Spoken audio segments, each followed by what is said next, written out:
Hello, everyone. Joshua Gilliland here, one of the founding attorneys of the Legal Geeks. With me is Stephen Tolafield, and we're going to catch up on the Bad Batch.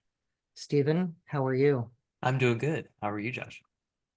I'm well. I'm loving Good. Bad Batch. It's nice to have Star Wars in this children's cartoon Yeah, covering all kinds of deep subjects. yeah. And before we start, this season is just like doing nothing but filling me with dread. Like the idea that Omega is the only clone to have been successfully imbued with midichlorians, I'm pretty sure is what's going on. That does not bode well for her future um as a clone. I think it. I think she'll be okay. And here, Yeah. so while her blood is midichlorian compatible, Hmm. they eventually are going to lose all their research because they don't figure out how to do this well into the sequel trilogy, which is what, 40 years away? True, yeah. Although they have to get successful enough to make the clones of Palpatine so that he can grow up and then he can have Rey and then the sequel trilogy can happen. So it's kind of going on during the or like maybe yeah, like kind of during the original trilogy maybe. Yeah, yes. So that's still like 18, 19 years away. Yeah, that's true. Yeah. So grant, and then we get to Mandalorian time, which is, Hmm. 7 years after the original trilogy, give or take, which is they still haven't perfected it. Yeah. So they Well, might, that's a ray of hope. yeah, yes. So uh they get close, they lose the tech. So that's just my hope for what's going on here. But that's a lot of foreshadowing we just covered. So we're gonna jump into Paths Unknown, Shadows of Tantiss, and a different approach tonight. So, oh, excuse me, and Confined. So again, we'll cover the first four. First things first, shouldn't have to say this, experimenting on people is bad. That's Mingala type horror stories. It's why we have the Nuremberg Code that experiments on prisoners and people in the military is a giant no-no. And just to highlight that on the prisoner side, the Eighth Amendment prohibits cruel and unusual punishment, including anything from physical barbaric punishments to physical punishments that are incapable with the involving standards of decency that mark the progress of a maturing society. Individual liberty has a huge bodily integrity component that's gotten some play recently. And the courts take these types of rights seriously. So there have been situations where prisoners were experimented on. And the big issue is consent, that did they consent to those treatments in order to either get lesser sentences or some other perks? And that doesn't seem to be taking place here. That this is, we're dealing with full-on experiments on prisoners. But there's another component I want to raise. But first, I want to get your thoughts on the prisoner experiments. Yeah, I mean, just as you said, there are examples of really successful clinical trials happening in the prison context. For example, there's been really successful um, tracking and understanding, especially during the beginning of the HIV/AIDS crisis, of how it's transmitted and sort of successful management of the disease. And but that was all done with the consent and the active participation of the inmate population. It wasn't done sort of without their consent and without sort of the bodily invasion. And this all just reflects the reality that people who are incarcerated are so in many ways very vulnerable to exploitation by the people who control the prisons and by sort of populations more broadly. And so the Constitution does try to protect them to some degree to make sure that they have some ability to protect themselves in that sort of very vulnerable situation. Well said. I want to raise the military component of it because experiments on soldiers is bad, and there are a whole bunch of ugly episodes with that. But one that comes to mind is Project Crossroads, where we were testing nuclear weapons in the New Mexico desert or Nevada, and then having soldiers march to the mushroom cloud to see what it would do to them. And that's one of those unforgivable sins that was committed, because it's like, yeah, it works, radiation bad. Those guys weren't out there with a lead umbrella. They were marching towards a mushroom cloud so we could see what would happen. Yeah. Not, Also, not all the communities that were there, that were sort of within the zone of danger, that they didn't understand that they were going to be all become ill and have all sorts of terrible consequences for not even directly participating in the tests, just kind of being nearby. So yeah, it's government can be a little scary when it gets to when it's trying to test weapons like this. And there's more than a couple weapons tests in this series. There But, are. but for what's happening to the clones is not okay. In the second episode, where we catch up with Wrecker and Hunter, we find some children who are clones who are left on the planet in question, and I'm blanking on its name, and take away my geek card, but Yeah. it's planet. What was that? No. Yeah, Something. it's Yeah, no. it, Uh, Planet Orphan, where oh, they're my audio just just cut out there. yeah, Planet Orphan, where they're left to die, and it's a giant hazmat site. Like Super Fun needs to go in because the Imperials left the kids to die, did an orbital bombardment, and they lost slither vines and some other weird WMDs that are a mix of toxic tort and animal and plant that kill people, and seem to have they've created an invasive species of plant animal hybrid that's causing all kinds of problems at that site. So breaking down the kid issue first, you're not supposed to abandon children. Now there's the entire issue of child soldiers, that you're raising these kids to be soldiers. So that's a problem, but we've seen it multiple times in Star Wars with Jedi younglings Yep. and these clones bred for war, and then you leave the kids there. So in California, Penal Code Section 271A, every person who knowingly and willfully abandons, or who, having ability to do so, fails or refuses to maintain his or her minor child under the age of 14, or who falsely, knowing the same to be false, represents to any manager, officer, or agent, or any orphan asylum or charitable institution for the care of orphans, then any child whose admission into that asylum or institution application has been made as an orphan or is punishable by imprisonment pursuant to another section, shall be imprisoned in county jail not exceeding 1 year, or fined not exceeding $1,000. So like, they left those kids to die. There has to be other statutes at play, but that's the first, Yeah. that they left the kids there. And so it then crosses into child endangerment, perhaps delinquency of a minor, and all of which is you don't do that to kids. Right.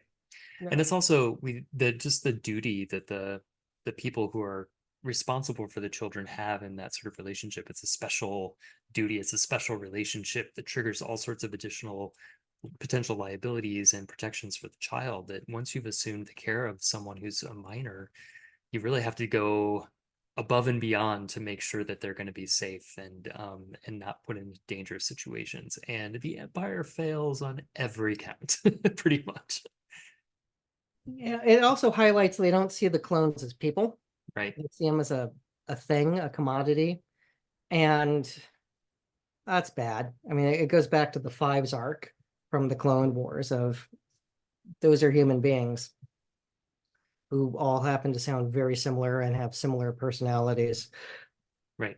And it's worth noting that even though those kids were sort of trained and raised to be soldiers, which is problematic, there's no exception for remarkably resourceful children.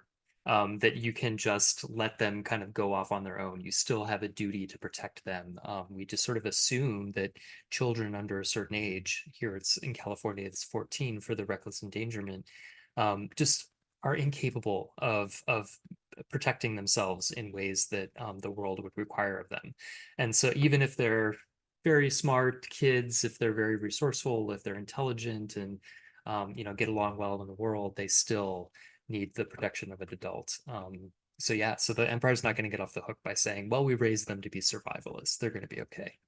Yeah, it's just it's not okay on all kinds of levels. I think of my volunteer work in scouting, and there was a psychologist by the name of William Menninger. The Menninger Clinic is named after him, and he did a lot of behavioral sciences.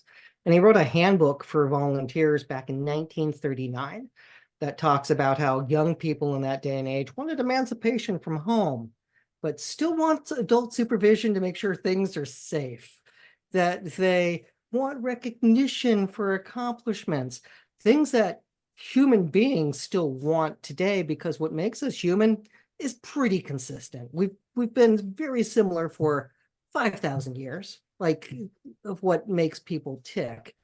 And the same is going to hold true for those clone kids who were left on their own.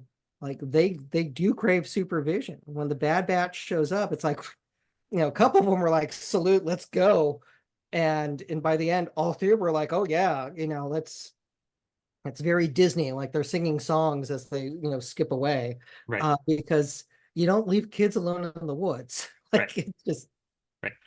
And you raise a good point too, because a lot of Star Wars is that kind of wish fulfillment of a kid to just kind of go on an adventure without adult supervision. And I think that's kind of the from what we can tell, kind of the plot of the Skeleton Crew show that with Jude Law that's coming up, where there's just like a bunch of kids who get in this really dangerous situation and they go on an adventure and they do it without adults, where not many adults. And it's a very common theme in Star Wars. I mean, Omega, for example, is that kid who's, kind of out of place and needing to find her home and kind of goes on an adventure. But yeah, in reality, that's we don't let kids just kind of go off on adventures. We wait until they're 18 and they go off to college as God intended. there's, there's the Little Rascals extreme, where, it's Spanking in our gang and they're volunteer firefighters making their little go-karts. And I mean, like, okay, yeah, I have a soft spot for that. I'm not gonna lie. And that was like the 30s for that. And it's like nearly 90 years ago. Still pulls at the heartstrings. To the other extreme, the Goonies, where, like, we're Gen Xers. Like, our parents were like, go out and play until it gets dark. Why are you still here? Like, it was here's your key, don't die. And it was a very different experience that I would not uh allow a kid to have if I had children. It's like, whoa, no, Yeah, no. maybe not ideal, but it's, we survived more or less in one piece. In retrospect, it's like, now, whoa, no, no. Uh so there's a happy middle. There's a spectrum that you can have with, I want you home by dinner. Don't go to the haunted house. Like, there's a spectrum that we can have, which is why, looking at Skeleton Crew, it's not the kids alone. There's Jude Law, who's the adult supervision, at least so far that we know of. Maybe Right. there's a droid. Yeah. There's probably going to be a droid. Maybe some hairy creature that they're going to hang out with. There's going Sure. to be There's going to adult. be a reluctant dad figure, which I gather is Jude Law. There's going to be some kids involved. It's, very Star Wars. You know what? I'm there for it, Yeah. because we're both of the age where we would be Jude Law. It's like, okay, I have to keep them all alive. All right, here Yep. we go. Somebody did it for me. This is what we do now. So, but as we're on planet Orphan, I want to talk about environmental contamination with the slither vines. And there's all kinds of cases with Superfund sites and toxic torts. And this one just had a fun name. And it's from Pennsylvania, and it's Fans of Danny DeVito v. Wolf. And it's a 2020 case, and it cites to the Pennsylvania Emergency Code, which defines a man-made disaster as any industrial, nuclear, or transportation accident, explosion, conflagration, power failure, natural resource shortage, or other condition, except enemy action resulting from man-made causes such as oil spills and other injurious environmental contamination, which threatens or causes substantial damage to property, human suffering, hardship, or loss of life. There, you also get war-caused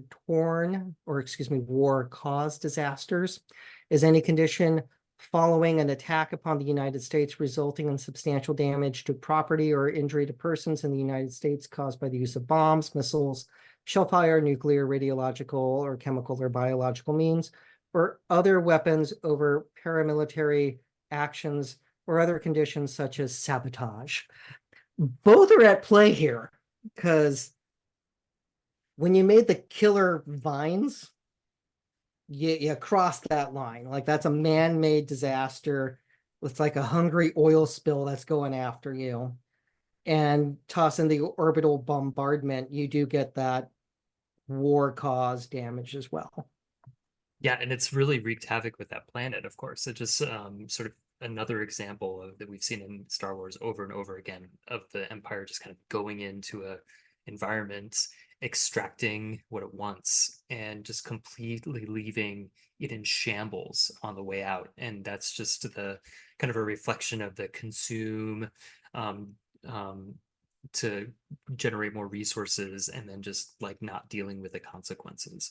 Um, which is, you know, sort of its own commentary in and of itself. But it's a very clear pattern that the Empire has. Yeah, it's not okay. It's one thing if you're doing extreme war fighting measures to win the war. Case law example would be the toxic tort cases that happened because of JATO units used during World War II, which is like a jet assist takeoff. So some of the airplanes were too big just to take off fully loaded. So we would have like rockets strapped to the side of them to help them get off the ground. Well, they didn't fully understand all the chemical problems that could have leaking into the ground from everything. And after the war, there were problems. We didn't keep doing it after the war. So like that's the, like they didn't do an environmental impact study when figuring out how do we stop the Empire of Japan. It was, this is what we got to do. And then they realized afterwards, whoops. And there's problems that follow from that. This is not that situation.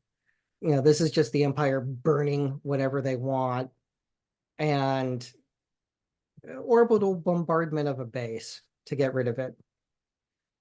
Yeah. Um, Yeah, and I think we've talked before. I can't remember what the context was, but I recall that we were talking about the situations off the coast of Southern California where the Navy was testing sonar, and it was interfering with whales and causing them damage. And there is sort of like a permitting process that the government can go through in modern times to seek sort of exceptions or exemptions from environmental regulation that would otherwise ordinarily prohibit that sort of activity.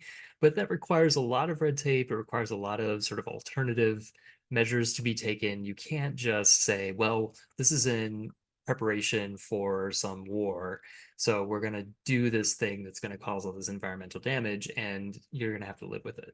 We now have sort of procedures and policies in place to try to cabin or limit the environmental damage that even someone like a Department of Defense can do. So, yeah, Star Wars does not have that.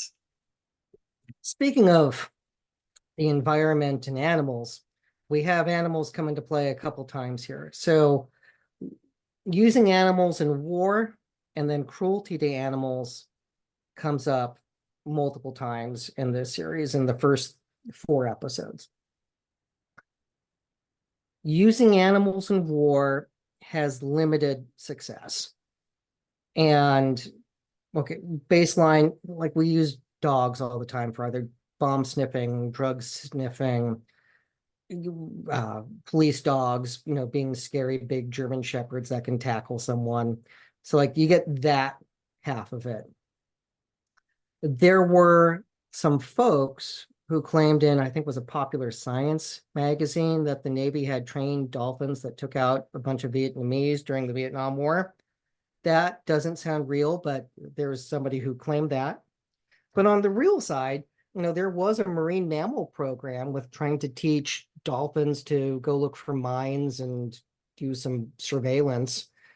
There's been rumors whether or not the Russian Federation has been trying similar things as well. So there are examples of marine mammals being used. There was the CIA's testing with acoustic kitty, where they Keep going. Yes. such a misguided attempt at getting a cat to spy, and getting a cat to do anything, first of all, is just like impossible. But I guess they implanted a microphone and a transmitter inside the cat. And the idea was that they would introduce the cat into sort of sensitive Russian meetings and get the cat to sit near people. And it just didn't work. But yeah, this all came to light. It was relatively recently. Yeah, I don't know. But I remember that all came out. It was hilarious. Yeah. Who knew the cat wouldn't behave on cue? Like, Literally anyone. Yeah.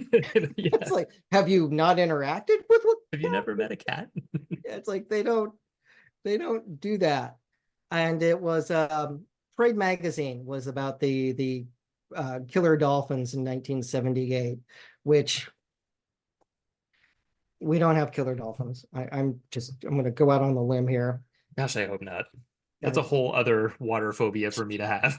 I don't need another one. Get him, boy. Yeah, like that doesn't. That'd be weird. Sharks are plenty. We don't need homicidal dolphins. Once they got the taste of blood, they'll go on a killing spree.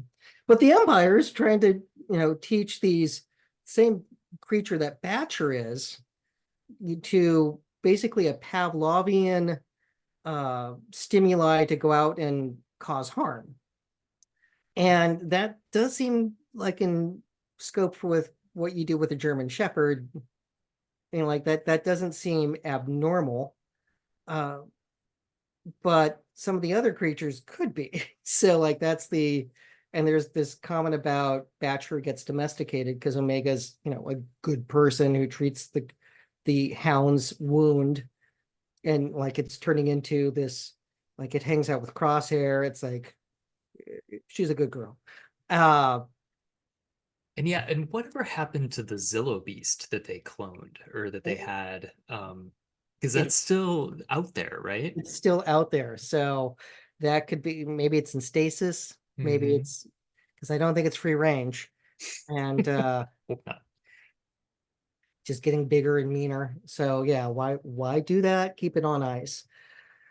So you got that half. You then get the cruelty to animals part. With Batcher's hurt and they're not going to treat the animal. They're just going to leave it there to suffer, and it's clearly under their care. And that just seems problematic. Now they're not like putting salt in the wound. They're just denying treatment, which is not good on all kinds of levels. Yeah, I mean, I think that would certainly be a situation where animal care and control would intervene if someone was sort of incapable of treating an animal or taking an animal to seek medical care for it. I don't know if the person would be prosecuted necessarily, but I'm sure they could be. I bet it's sort of depending on the severity of the neglect. But yeah, it's not right. No, it's not. Which raises the other question that we have on when we get to the fourth episode of, we have this menagerie of all these animals that are they getting exported someplace? They're being put in cages. there's not a lot to go on other than there are some serious questions about is this a big pound?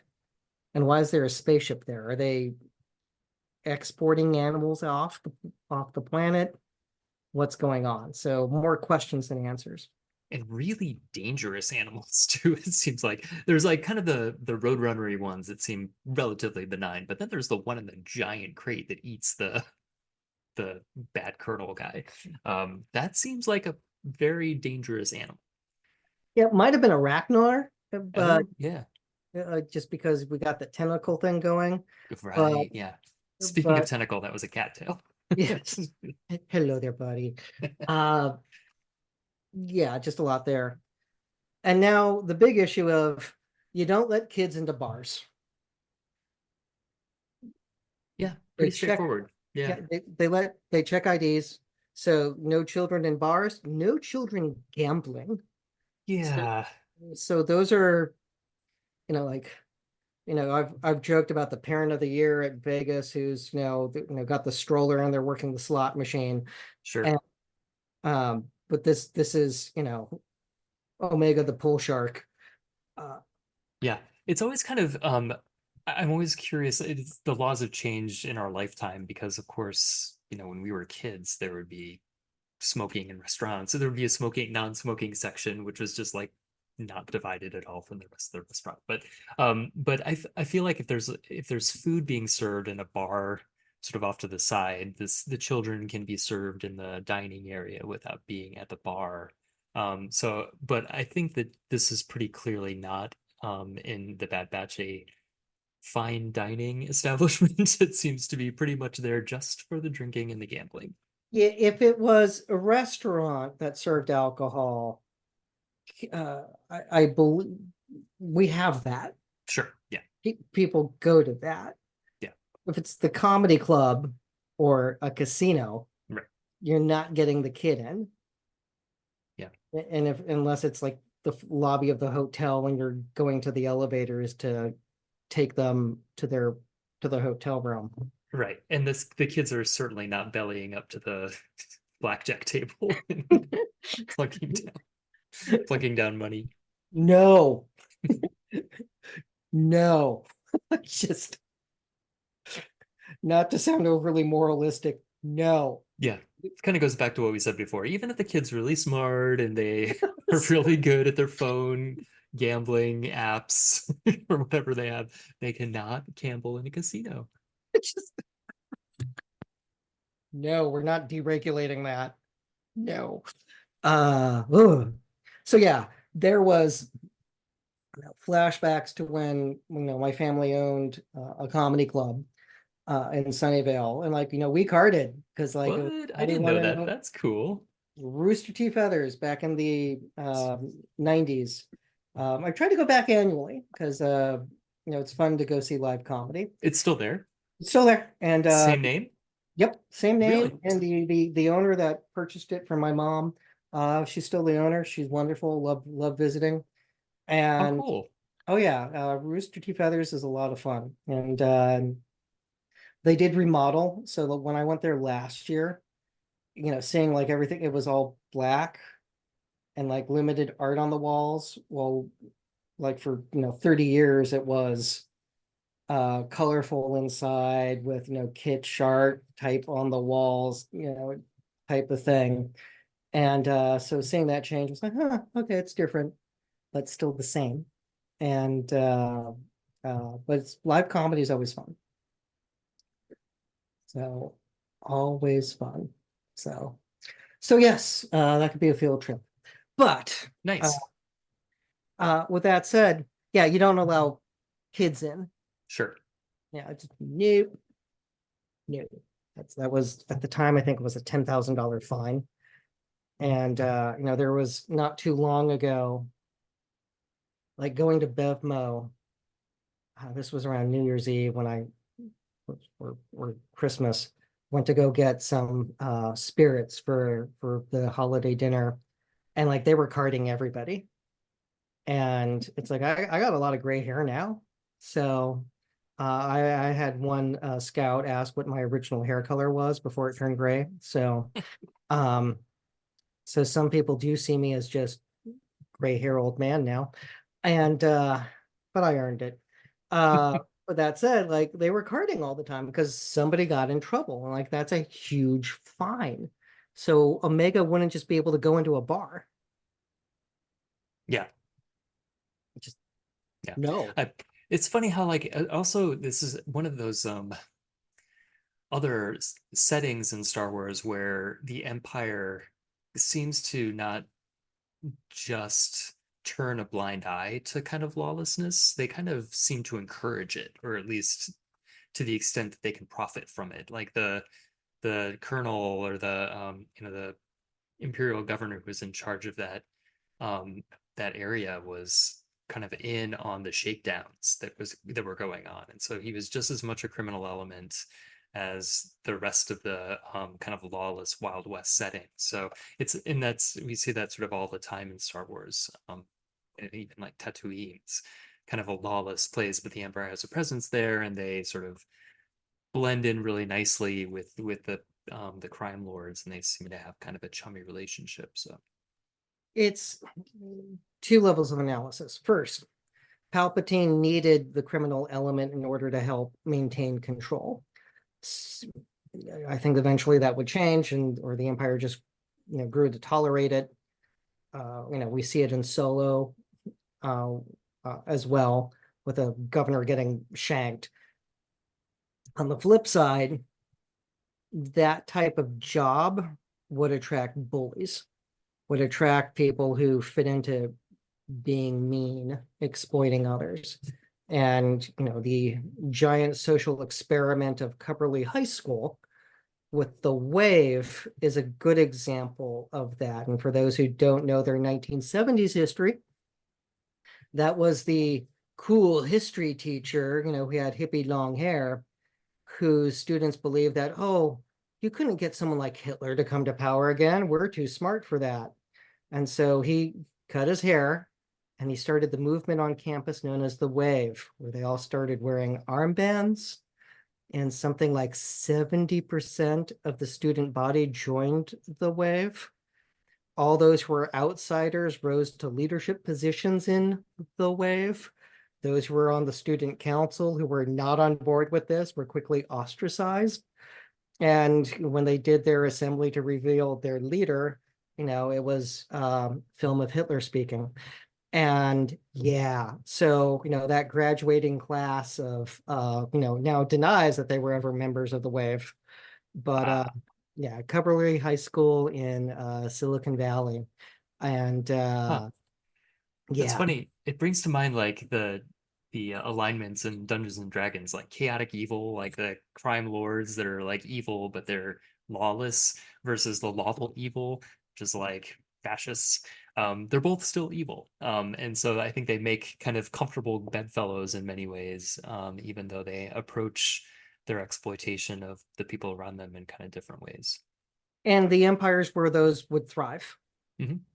because they end up as middle management running towns, or an Andor, the vault facility of you have jerks in charge now Yeah.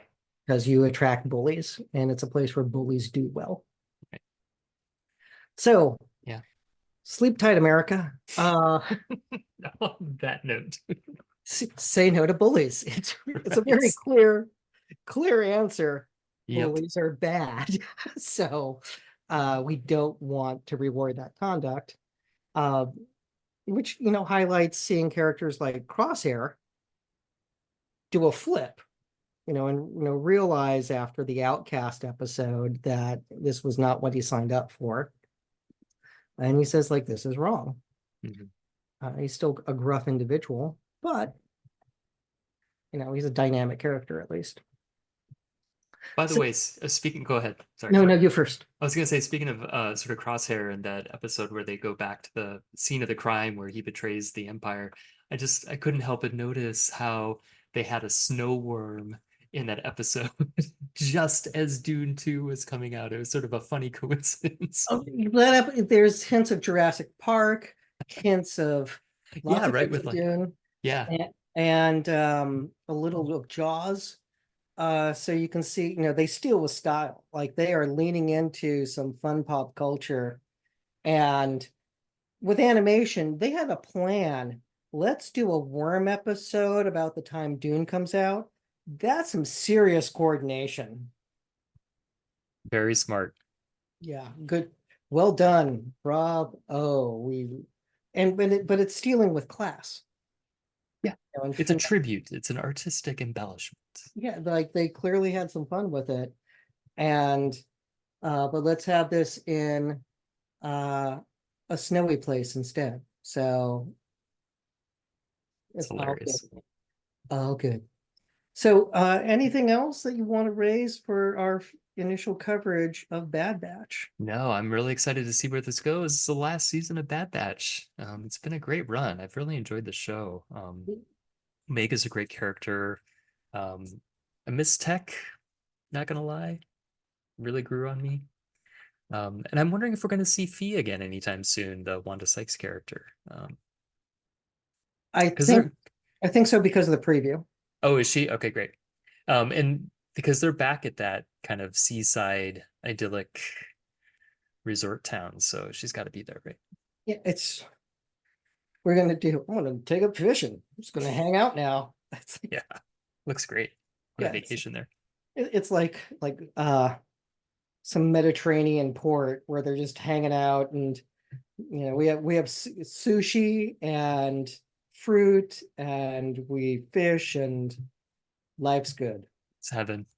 Yeah, it's like okay. Is that the next land we're gonna make at Galaxy's Edge? Like, Yes, please. game on, game on.